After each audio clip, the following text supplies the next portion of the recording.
মমতা বন্দ্যোপাধ্যায়ের এখন কি করুণ দুর্দশা। মমতা বন্দ্যোপাধ্যায় এবার পুরনো ফর্মে ফিরেছে, মানে উনি এবার ফাইনালি উনি কোর্টে হাজির হয়েছেন উকিল হয়ে।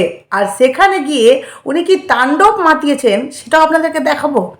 যে দিদি 15 বছর পুরো পশ্চিমবঙ্গবাসীকে জ্বালিয়েছে, এবার কোর্টে গিয়ে সমস্ত উকিলদেরকে মানে রীতিমতো উনি বিরক্ত বোধ করিয়েছেন। এটা আমার মুখের কথা নয়, ডাইরেক্ট এবার সর্বসম্মুখে সেখানকারই উকিল একজন বলছেন। কি বলছেন সেটা তো শোনাবো, কিন্তু কোর্টে মমতা বন্দ্যোপাধ্যায়কে দেখে রীতিমতো চোর চোর বলে স্লোগান দেওয়া হয়েছে। বুঝতে পারছেন? মানে এই যে মুখ্যমন্ত্রী মমতা বন্দ্যোপাধ্যায়ের কি করুণ অবস্থা, আগে দেখাই। জানিয়েছিলেন আবার আইনজীবী হিসাবে কোর্টে প্র্যাকটিস শুরু করবেন, মামলা লড়বেন। সেই কথার বাস্তব রূপ দেখা গেল বৃহস্পতিবার হাইকোর্টে।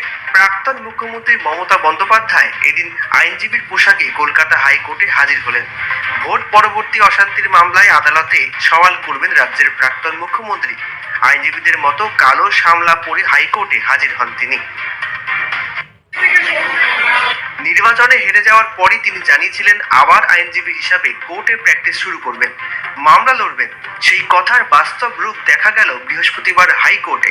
প্রাক্তন মুখ্যমন্ত্রী মমতা বন্দ্যোপাধ্যায় এদিন আইনজীবীর পোশাকে কলকাতা হাইকোর্টে হাজির হলেন। ভোট পরবর্তী অশান্তির মামলায় আদালতে সওয়াল করবেন রাজ্যের প্রাক্তন মুখ্যমন্ত্রী। আইনজীবীদের মতো কালো সামলা মানে হাইকোর্টে এখানে আপনাদেরকে দেখালাম যে মমতা বন্দ্যোপাধ্যায় কিন্তু রীতিমতো কোর্টে হাজির হয়ে গেছেন, যেখানে আপনারা দেখতে পেলেন কালো কোর্টে, মানে যেভাবে উকিলের পোশাক থাকে সেই সেই পোশাকে কিন্তু দিদি সেখানে হাজির। কিন্তু সেখানে গিয়ে ব্যাপারটা শেষ হয়নি, কারণ সেখানে গিয়ে তো আসল খেলাটা শুরু হয়েছে। দিদিকে দেখে রীতিমতো সেখানে স্লোগান দিচ্ছে যে অভিষেক ব্যানার্জি, মমতা বন্দ্যোপাধ্যায় চোর চোর চোর। মানে ভাবতে পারছেন, ওই জন্য কথাই বলে না, যতদিন আপনার কাছে পাওয়ার থাকবে পাওয়ারটাকে সঠিক কাজে লাগান, নয়তো পাওয়ার যখনই চলে যাবে আপনাকে কেউ মানেও লাগাবে না। কি বলছে আইনজীবীরা, কি বলছেন আগে শুনুন কথাগুলো। মানে ওনারা রীতিমতো 15 বছর ধরে গোটা বাংলাকে উনি জ্বালিয়েছেন, সবাইকে উত্তক্ত করেছেন, বিরক্ত করেছেন। আজকে বাংলা ওনাকে পিপলস ম্যান্ডেট দিয়ে বার করে দিয়েছেন। এখন এই আদালতে আসছে, আমরা খুব চিন্তিত এখন যে আমাদেরকে আবার জ্বালাবেন আর কি, মানে বিরক্ত করবেন। এই দেখুন না, আদালত থেকে একটা পলিটিক্যাল ফোরাম হিসেবে তৈরি করার চেষ্টা করছে, তো ইস্যু তৈরি করার চেষ্টা, দেশে থাকার ব্যর্থ চেষ্টা একটা। কেননা জনরস কি হয়েছে আপনারা সবাই দেখেছেন। ভারতীয় জনতা পার্টির তরফ থেকে তো কেউ ছিল না, লিটিগেন্টসরা, স্টাফেরা সবাই মিলে দেখছিলেন তো যে স্লোগান, ওনাকে দেখেই স্লোগান দিচ্ছিল আর কি বলছিল তো শুনতেই পাচ্ছিলেন। আর মানে তো আমার ছোট ভাই সূর্যনীল, ও তো ওখান থেকে রেস্কিউ করতে গিয়েও জামা কাপড় পর্যন্ত মানে ছিঁড়ে গেছে আজকে। তো এই অবস্থা। আমার একটা অন্য প্রশ্ন আছে, উনি যখন মুখ্যমন্ত্রী ছিলেন তখন তো ওনার এই প্র্যাকটিস করার যে লাইসেন্সটা, এই লাইসেন্সটা সাসপেন্ডেড থাকে। তো রিজাম্পশন সার্টিফিকেট না পেয়ে উনি এরমভাবে আদালতে উকিল হিসেবে অ্যাপিয়ার করতে পারেন কিনা? কারণ দেখুন, আমি নাম নিয়ে বলছি, আমার সাথে সেদিনকে জাস্টিস বিশ্বজিৎ বাসুর কথা হচ্ছিল। উনি সুপ্রিম কোর্টে প্র্যাকটিস করতে পারছেন না, কারণ উনি যে ওনার লাইসেন্স সাসপেন্ডেড ছিল উনি যখন বিচারপতি ছিলেন, তাই জন্য উনি যখন রিজাম্পশনের জন্য অ্যাপ্লাই করেছেন, বার কাউন্সিল সেটা কিন্তু দেয়নি এখন। আর বিশ্বজিৎ বাসু সাহেব কিন্তু রিটায়ার করেছেন বেশ কয়েক মাস আগে। হ্যাঁ, মমতা বন্দ্যোপাধ্যায় এই সবে সবে ইলেকশনে হেরে এখন হঠাৎ করে তো ওনার সার্টিফিকেট অফ রিজাম্পশন হতে পারে না, পেতে পারে না উনি বার কাউন্সিলের কাছ থেকে। তো এই জায়গাটা দেখা উচিত। আর এটায় যদি উনি রিজাম্পশন সার্টিফিকেট না নিয়ে আজকে উনি যদি করতে এসেছিলেন সেই জিনিস করতে আসে, তাহলে বার কাউন্সিলের কাছে আমার মতে আমাদের স্টেপস নেওয়া উচিত আর কি। কেননা ওনার লাইসেন্স পার্মানেন্টলি সাসপেন্ড করা উচিত। আর আমার মনে হয় সেটাও জনহিতকর হবে আর কি, আমাদের পক্ষেও খুব মানে সেটা হিতকর হবে আর কি। কারণ আদারওয়াইজ আননেসেসারি দেখুন আমাদের শরীর খারাপ হয়ে গেছে, এত বিরক্ত করেছেন ফলস কেস দিয়ে সমস্ত ভারতীয় জনতা পার্টির কর্মীদেরকে, নেতাদেরকে এত মামলা করতে হয়েছে, আমরা উকিলরা আজকে অসুস্থ হয়ে পড়েছি। এই দীর্ঘ এই 5-5.5 বছর 8 বছর ধরে যা লড়াই চলেছে আর কি, হ্যাঁ আমরা লিটারালি অসুস্থ। হ্যাঁ, ব্লাড প্রেশার, সুগার সমস্ত হয়ে গেছে। এখন এখানে এসে আবার যদি হাইকোর্টটাকে একটা পলিটিক্যাল পোডিয়াম হিসেবে ইউজ করার চেষ্টা করে, সেটা most unfortunate. Actually chaos, anarchy এগুলো ওনার টাইপ অফ পলিটিক্স আর কি। বুঝতে পারলেন, মমতা বন্দ্যোপাধ্যায় শুধু রাজ্যেই নয়, উনি রাজ্য এবার ওনাকে যে পদ থেকে নামিয়ে দেওয়া হয়েছে, আপনারা জানেন দিদির ইচ্ছাকৃতভাবে পদত্যাগ কিন্তু করেননি। ওনাকে রীতিমতো স্টেপ নিয়ে বা বলতে পারেন যে ওনাকে করানো হয়েছে, ওনাকে রীতিমতো দায়িত্ব ছাড়া করানো হয়েছে। এবার দিদি শেষে কোর্টে গেলেন, আর সেখানে গিয়ে রীতিমতো কি তাণ্ডব মাতিয়েছেন। চারিদিকে হই হুল্লোড়, চারিদিকে মানে সকলে মমতা বন্দ্যোপাধ্যায়কে দেখে রীতিমতো স্লোগান দিচ্ছে যে চোর চোর চোর। মানে এটা কতটা লজ্জাজনক ভাবুন। কিন্তু মমতা বন্দ্যোপাধ্যায়ের লজ্জা লাগছে না, কারণ রীতিমতো উনি দেখছি যে কি স্ট্রেটভাবে হেঁটে যাচ্ছেন, মানে ওনার বিন্দু মাত্র লজ্জা নেই। উনি যে এত খারাপ খারাপ কাজ করেছেন দেশবাসীর জন্য, হ্যাঁ আপনারা বলতে পারবেন যে না ভালো কাজ করেছে, যেমন লক্ষ্মী ভাণ্ডার, সবুজ সাথী, যেমন ধরুন যে ওই ভাতা, বিভিন্ন কিছু করেছে, ঠিক আছে।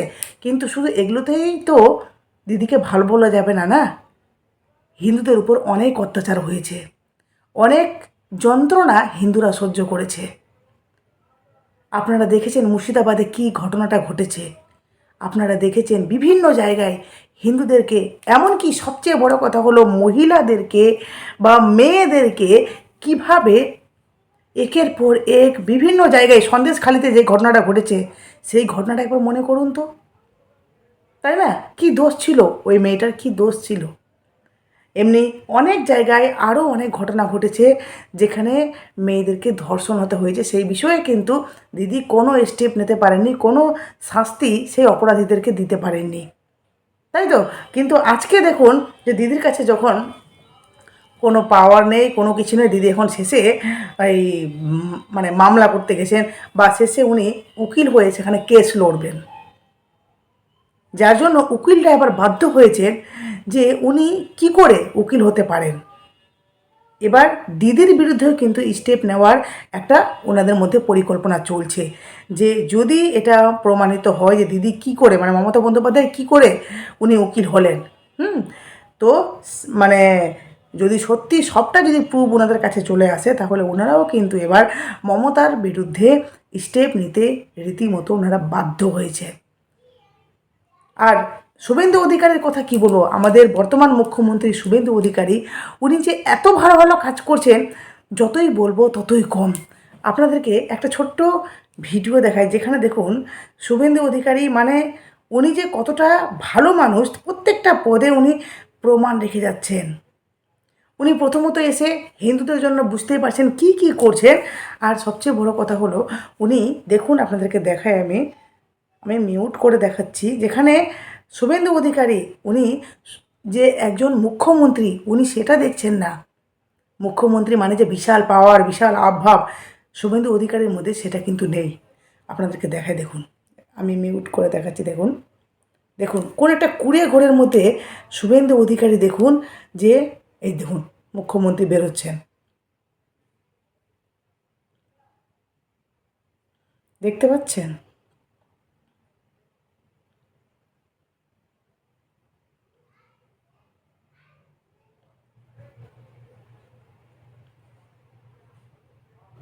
দেখুন টোটোয় উঠে বসলেন, এটা রীতিমতো শুভেন্দু অধিকারীর দ্বারাই সম্ভব। দেখুন কোন কুড়ে ঘর থেকে শুভেন্দু অধিকারী রীতিমতো সেখানে গিয়ে বাড়িওয়ালার সঙ্গে কথা বলছেন।